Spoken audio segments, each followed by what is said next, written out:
Isso aí, João, muito bom dia, muito assim, agradeço a você estar com a gente aqui hoje, aqui no nosso programa, né, no Malha Fina. Eu também, minha primeira semana aqui em efetivo, aqui juntamente com esse fera aqui, o Toninho Lopes, que está ensinando bastante coisa aqui pra gente também, viu? Olha que bacana. Jô, vamos começar nessa parte, hoje, vamos falar um pouco de educação, vamos começar nessa área de educação. A gente identifica realmente esse grande desafio hoje, que é a questão de educação. O que você identifica hoje nessa parte, o desafio hoje? Qual é o maior desafio hoje assim, que você encontra nessa parte de educação? Seja de jovens, até mesmo, né, das pessoas com mais experiência. Quais são os desafios assim, que você encontra nessa parte de educação hoje, de aprendizagem? Bom, já há alguns anos, né, que eu venho nessa área da educação, uma bagagem bem grande, vou colocar aí uns 15 anos na casinha. E eu me deparei há 15 anos atrás com as dificuldades específicas de aprendizagem, né? Eu tinha um filho em casa, né, bem pequeno na época ainda, com uns 6, 7 anos, e tinha minha sala de aula, porque o destino me colocou lá, né? Por acaso eu dava treinamento no estaleiro para os jovens aprendizes do Senai, acabei sendo convidada para participar de um processo, fui selecionada, passei a ser instrutora, eu não me acreditava professora. E daí abriu a primeira universidade presencial em Angra, aonde eu também fui convidada a participar do processo por falta de mão de obra qualificada na época. E para eu ser professora na época, eu tinha que fazer deslocamento, a gente não tinha, né, acesso aqui. Cursos técnicos, universidades, então para eu estar um passo à frente, uma mãe que criava um filho sozinha, eu precisava fazer deslocamentos, Angra-Rio e com o filho no colo, que ficava com a tia da cozinha, que ficava na cantina, que entrava dentro de sala e assim a vida seguia. Já no ensino superior, quando eu passei no processo, 2 meses depois, eu fui convidada a participar de um segundo processo, reconhecimento dos primeiros cursos de graduação na região de Angra dos Reis. E eu falei assim, poxa, acabei de chegar, como é que pode? Mas você é a única que tem conhecimento do estaleiro de auditoria. Mas os colegas que têm 20 anos de casa, doutorado, e aí? Eu falei assim, mas você é a única auditoria, é o que o MEC vem fazer. E se a gente não conseguir esse reconhecimento, a gente não tem universidade na região. Então, na época eu pensei assim, essa é a oportunidade do meu filho e de muitos outros não terem que fazer aquilo que eu faço. Bate e volta todos os dias para se dedicar à educação. Esse é o meu momento de fazer a diferença, né?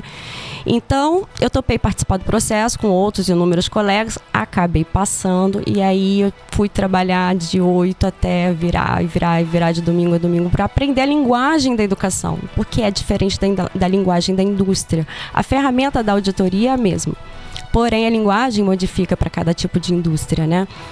Durante o meu processo eu fui aprovada, coordenadora, né, de recursos humanos, logística. Nessa época eu tive o prazer de conhecer o Bruno, né, que depois eu vou contar um pouquinho. Ele é um dos nossos únicos alunos diamante de Angra dos Reis, né? E eu vou contar um pouquinho dessa história também com muito prazer. E aí eu me deparei com as dificuldades específicas de aprendizagem, né? Que é a dislexia, descalculia, disgrafia, dispraxia, TDAH, o TEA, o autismo, né? O toque. São várias questões em sala de aula que na época me geravam dúvidas de como eu podia fazer para auxiliar o meu aluno a se desenvolver, mas eu também tinha um jovem em casa passando inúmeras questões. Eu recebia aqueles bilhetinhos da escola, nada progrediu, nada fez, não fez, e aquele jovenzinho cada vez mais desmotivado, numa época que o acesso à internet ainda era difícil, né? Poxa, eu nasci em 85, Bruno. Era o último ano da ditadura militar, você tem noção? Que quando eu nasci em 85, não tinha ainda a Constituição, sem direitos humanos. Então veja, se eu nasci em 85, no último ano da ditadura, minha criação, os meus pais, essa geração que tem aí hoje, as nossas famílias, foram criados no modelo de ditadura militar.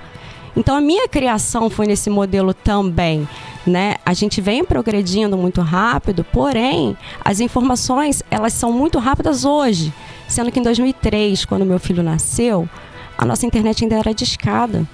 Então se a gente tem uma internet discada, difícil acesso, nem todo mundo conseguia ter esse acesso. Você vai pesquisar o quê? A gente brincava de chat.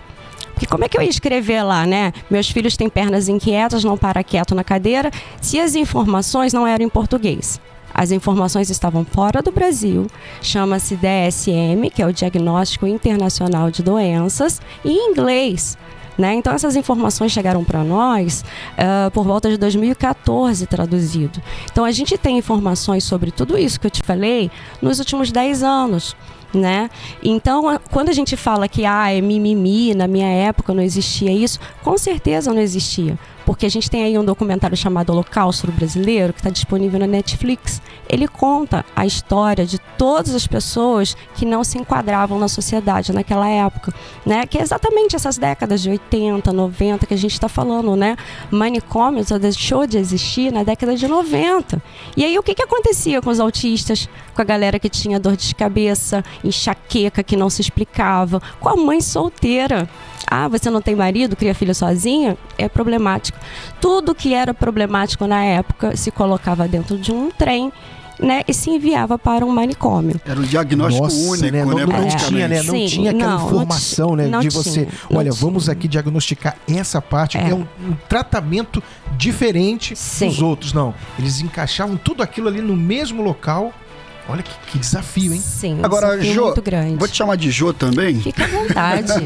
Jocelane Jalotto, ela tá conversando com a gente. Eu acho que você, se a gente pudesse colocar um crachá agora aqui em você, a gente poderia não, colocar obrigada. aquele crachá. Não, um crachá legal, esse que eu vou colocar em você, é que a educação transforma, né? Sim, esse é meu lema. A educação transforma. Ela transformou a minha vida, transformou a minha família, e eu venho transformando a vida de muitas pessoas. Né? Hoje eu tenho aí 200 jovens, né, para eu poder engajar, e estão brilhando, e daqui a pouco já estão no mercado de trabalho. E a sua experiência, como você bem citou, o Bruno também falou com muita propriedade, ela vem da sua experiência como mãe, né? Sim. Da sua experiência como professora, da sua experiência como gestora, sim, sendo em diversas áreas, né? Sim. Você pegou desde uma criança tratada naquela época, né, como uma criança problemática, sim, mas você também precisava educar outras crianças que não eram mais tão crianças, né? Eram jovens. Exato. Na universidade, eram adultos. Eu tinha aluno da idade do meu pai. Né? Então, assim, eu tinha que fazer algo para eu entender o que estava acontecendo na minha casa, né? E ver o que eu podia fazer com aquela bagagem que caiu no meu colo, né? O reconhecimento da primeira universidade E naquela privada. época, a sua bagagem, essa que está aqui em cima da mesa agora, essas informações, igual você disse, a internet era discada, sim, a gente não tinha tanto acesso aos audiolivros que a gente tem hoje, não tinha nenhum acesso, na verdade, e a gente não tinha tanta informação chegando pra gente. Não. Como é que era a intimidade dessa menina Jô, que tava assim, chegando num universo tão apaixonante, né? Depois da obra pronta, a gente olha, nossa, que legal, ela venceu. Mas como é que foi esse processo seu de entender e não poder cruzar os braços, ter que agir? Veja, olha só, primeiro, a vontade tem que ser individual. A vida é feita de escolhas, tá? O tempo todo de escolhas. Eu digo que eu fui abençoada. Abençoada por quê? Porque apesar de ter começado a trabalhar com 11 anos de idade por necessidade, por ter vindo de uma família que passou pela situação de falências de estaleiro, que passaram muitas dificuldades, de um histórico familiar semelhante a muitas famílias de Angra, né? Eu costumo dizer que nós somos iguais, né? Eu cheguei aos 17, 18, 19, 20 anos, eu tive que tomar decisões. Ou eu cruzava os braços e continuava só reclamando, ou então eu ia aproveitar as oportunidades que estavam ao meu redor. Então eu comecei a observar. Se a gente não tem referência em casa, na família, a gente tem que observar fora, né? Olhar para o Bruno hoje e admirar. Pô, olha o potencial do Bruno hoje. Olha o potencial do Toninho. O que ele fez para alcançar esse potencial, né? E aí você admirando as pessoas, você consegue ter referências. Você começa a pensar, quem sou eu? Onde é que eu estou? O que eu estou fazendo aqui? Qual é a minha missão de vida? A minha missão naquela época era dar o melhor para o meu filho, porque eu coloquei no mundo, apesar de ter 17 anos, o jovem, ele tem dificuldade de ter uma visão de futuro. Aquela perguntinha de RH, onde você quer chegar, o que você vai fazer daqui a 1 ano, o que você pretende daqui a 5 anos, é muito difícil para o jovem, porque ele ainda não tem a parte neurológica dele completamente formada. Essa área neurológica de processamento, ela termina de sua formação aos 24 anos de idade. Então, o que acontece? É muito difícil. O jovem é impulsivo, né? Tem essas inúmeras questões que a gente falou das disfunções, né? Que hoje tem nome. Na nossa época, lá atrás, não tinha, porque a gente não tinha acesso, era só fora do Brasil, em inglês. Essas informações só chegaram no Brasil em 2014, que foram traduzidas para o português. Ou seja, a galera que se formou antes, nos últimos 10 anos, né? Tem que fazer uma reciclagem para conhecer esse nível de informação de acordo com o DSM-5, o diagnóstico, né, de doenças internacional, que a doença aqui é doença também fora do Brasil, para começar a realmente dar uma igualdade de tratamento e aquilo que o jovem merece, porque é possível, tá? Eu consegui na minha casa, consigo há 15 anos com outros jovens, com outros adultos, né? E não foi uma decisão fácil, né? A vida é muito difícil, não tive facilidade, né? Bate e volta de baldeação, ida e vinda para o Rio, vida industrial de 7 da manhã até 5h20 da tarde, lecionando no noturno. Era loucura, sábado o dia inteiro, os colegas, amigos ligavam, e aí? Porque eu tenho a minha vida pessoal. Vamos sair final de semana, livro de um lado, filho do outro. E você faz escolhas, né? Então eu me permitia às vezes, né? E curtir com os meus amigos, mas me permitia também ser alguém. Escrever a minha história, entende? Jô, pegando um gancho aqui, né, nessa questão, né, da parte dos jovens, nós identificamos hoje essa chuva de informações que os jovens têm acesso. Os jovens hoje têm muito acesso a diversas informações. E nós identificamos, às vezes, que existe ali um certo desafio no momento de filtrar o que aquilo realmente ali é produtivo, o que não é. Qual é a dica que você deixa assim, pro jovem hoje trabalhar essa parte de, olha, em relação a essa chuva de informações, esse meteoro de informações que vem chegando a todo momento, bombardeando o cérebro, a mente deles, e eles estão ali a 1000 por hora em relação a essas questões. Que dica que a gente pode deixar para eles hoje? Bruno, só para você ter uma ideia, cerca de 20 a 60% dos jovens, né, das crianças, eles têm TDAH. Olha, que é o interessante. transtorno de déficit de atenção e aprendizagem, tá? E mais algumas outras disfunções escolares que ocorrem na maioria das crianças, até em comorbidade pela falta do tratamento. Isso era uma informação que a gente não tinha pela falta de acesso. Ele só chegou no Brasil em 2014, a tradução. Ninguém conseguia ter acesso com a internet de escada. E sem informação, como é que a gente pesquisa? Não pesquisa. Então, o paciente idoso, ele pode ser simplesmente agitado, inquieto, falante, às vezes ao ponto de fazer com que as outras pessoas se sintam cansadas só de observar. A desatenção e a impulsividade, ela impede o desenvolvimento de habilidades acadêmicas e estratégias de raciocínio, de pensamento, a motivação escolar, as inúmeras exigências sociais que nós temos principalmente com a internet, TikTok, Facebook, Instagram, são teatros da vida real, né? O jovem olha, acha que aquilo é uma verdade, né? É só felicidade, porque quem é que posta uma foto ruim? Quem é que coloca uma mensagem ruim? É um teatro, né? A internet é um teatro. Tem muito fake news e tem muita informação boa. Hoje você estuda onde você quiser, né? Você pega a informação aonde você quiser. Porém, para separar tudo isso, o que é bom, o que é saudável, o que não é, o jovem ele precisa de ajuda. Os pais precisam de ajuda, os pais precisam de informação, as escolas precisam de apoio na qualificação dos profissionais, dos professores, porque ninguém consegue sozinho. Eu não conseguiria sozinha, né? Nessa minha caminhada toda, eu dei sorte de dos meus trabalhos, trabalhar ao lado de um psicólogo. E aí, na altura lá do desespero, o meu filho lá, né, numa faixa etária de 7, 8 anos de idade, virou pra mim e falou assim: mãe, pra que serve camisinha? Eu falei assim: meu Deus do céu, olha a minha preocupação da época. Eu tinha 21, 22 anos. Como é que eu vou ensinar masculinidade pro meu filho sozinha? Eu achava que era assim que funcionava. A cabeça de jovem funciona assim, né? Então, eu fui bati na porta do profissional. Falei assim: pelo amor de Deus, me ajuda. Como é que eu vou ensinar masculinidade pro meu filho? Ele perguntou como é que usa a camisinha e ele falou pra mim assim: mãe, responda apenas aquilo que ele te perguntar. Porque se ele perguntou, ele tá só te testando, ele já sabe. Ele já viu na televisão, ele já conversou com os amiguinhos da escola, ele só quer saber a sua opinião, se ele pode confiar em você, mais nada. Enfim, eu peguei uma camisinha, levei pra casa e mostrei: isso é uma camisinha. E aí veio a pergunta seguinte, né? Pra que serve? Aí agora, deu aquele frio na barriga.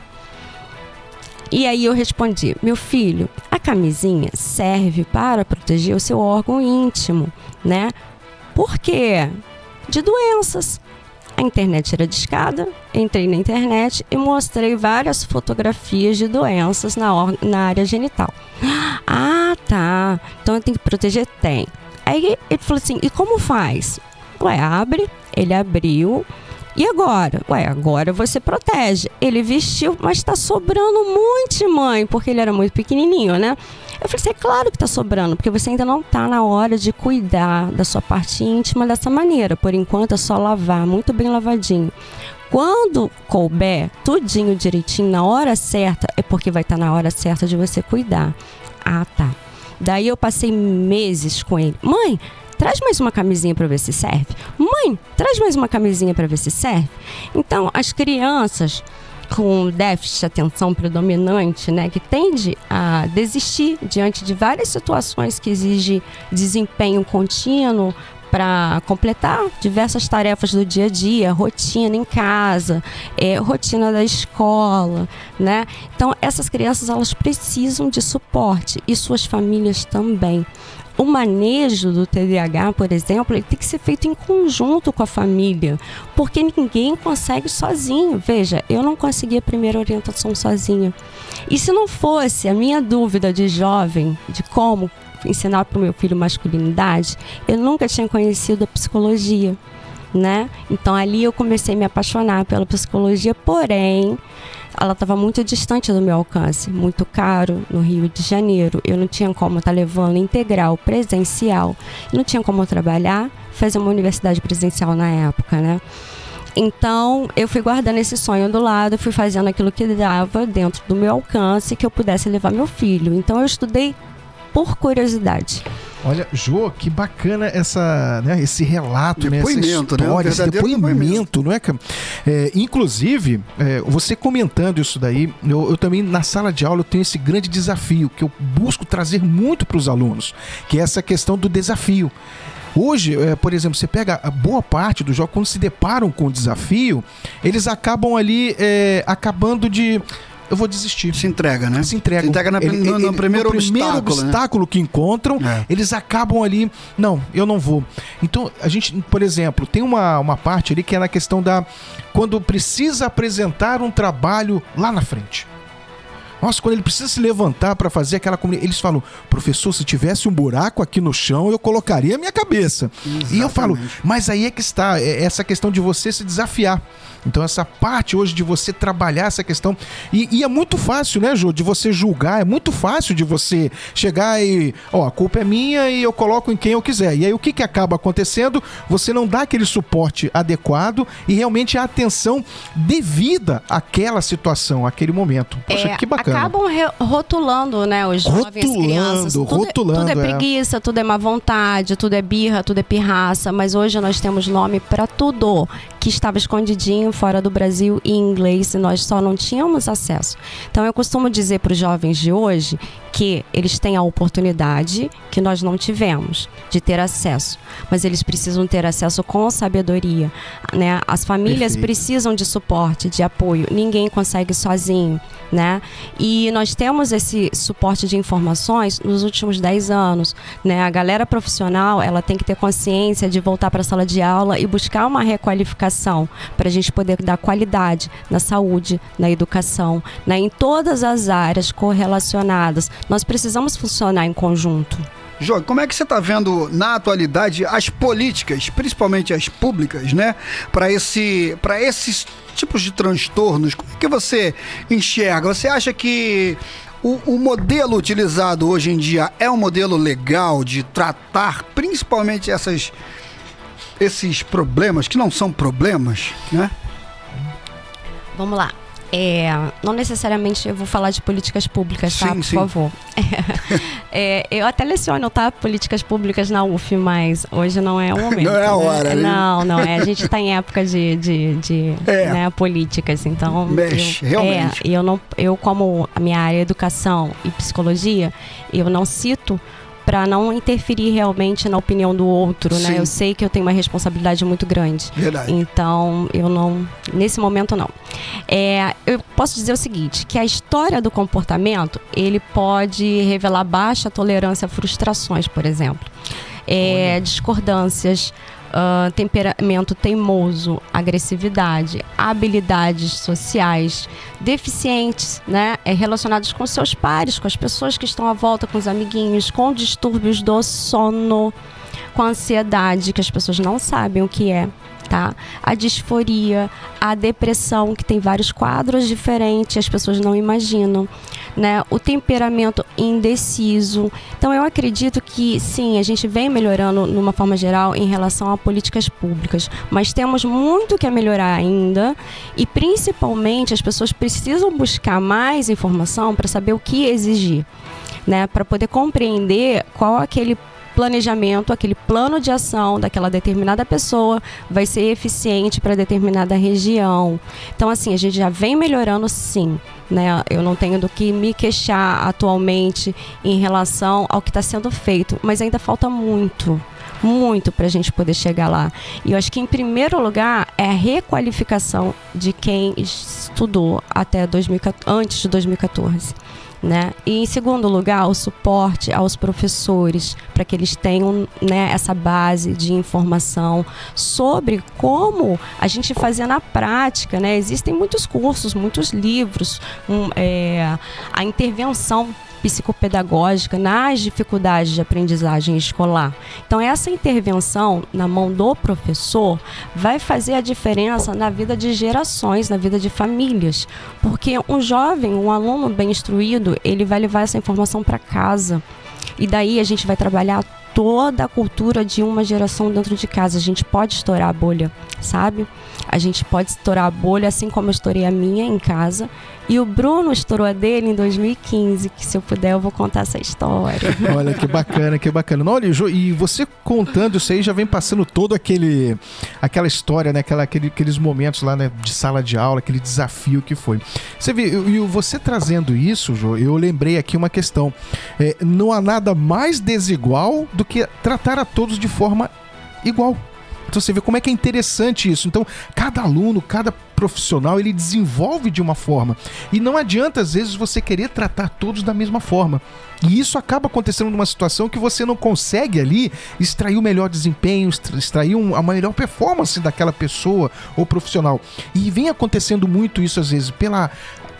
a falta de conhecimento, às vezes, da informação dos pais, a falta de acesso, né, dos pais, eles acabam ali, como mencionou anteriormente, rotulando de uma forma que, olha, como essa criança é preguiçosa. Olha, criança, você só faz M.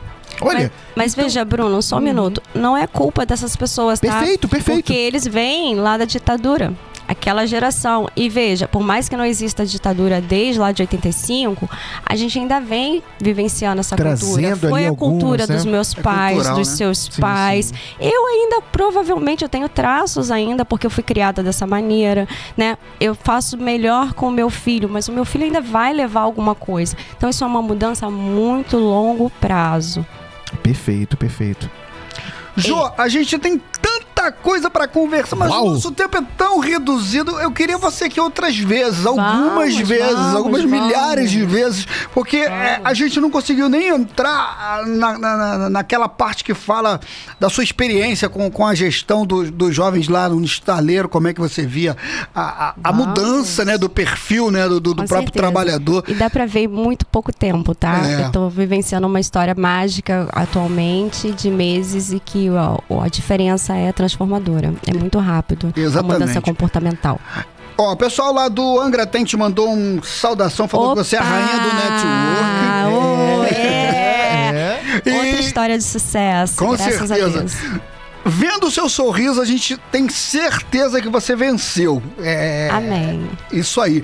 Como é que as pessoas têm acesso a você? Além da sala de aula, além da sua experiência profissional, Sim. Você tem algum lugar que você pode trocar experiências com outras pessoas? Porque acho que quando a gente troca experiência, a gente multiplica saberes, né? Sempre. A gente aprende 2 vezes mais quando a gente está na sala de aula, né, Bruno? Sempre, que agora é meu colega, né? Colega de profissão. Colega de profissão, né? Que legal. Como é que te acha? Eu tenho o Instagram, jo.psiclínica, sem acento, né? jo.psiclínica. Sim. Então você vai lá no Instagram, já acessa lá o @ lá, jo.psiclínica, já segue e olha, muito interessante. Eu brinco aqui com a Jo, como aqui o Dênio, amigo lá do Angra Tem, ele mencionou. A Jo era uma especialista em networking, sempre ali conectando as pessoas, sempre trabalhando essa parte. E é uma questão muito interessante hoje, nesse mundo de hoje. A gente precisa ter essa questão. Ninguém faz nada sozinho, Ninguém Bruno. faz nada sozinho. Eu sempre pensei assim, eu precisei de muito apoio, sabe? De pessoas indiretas, que elas nem sabem o quanto me apoiaram e que às vezes eu gero gratidão. Olha, isso foi muito grato na minha vida, né? Porque faz muita diferença. E busco ensinar isso hoje para os jovens que passam pela minha clínica ou que passam por mim na sala de aula.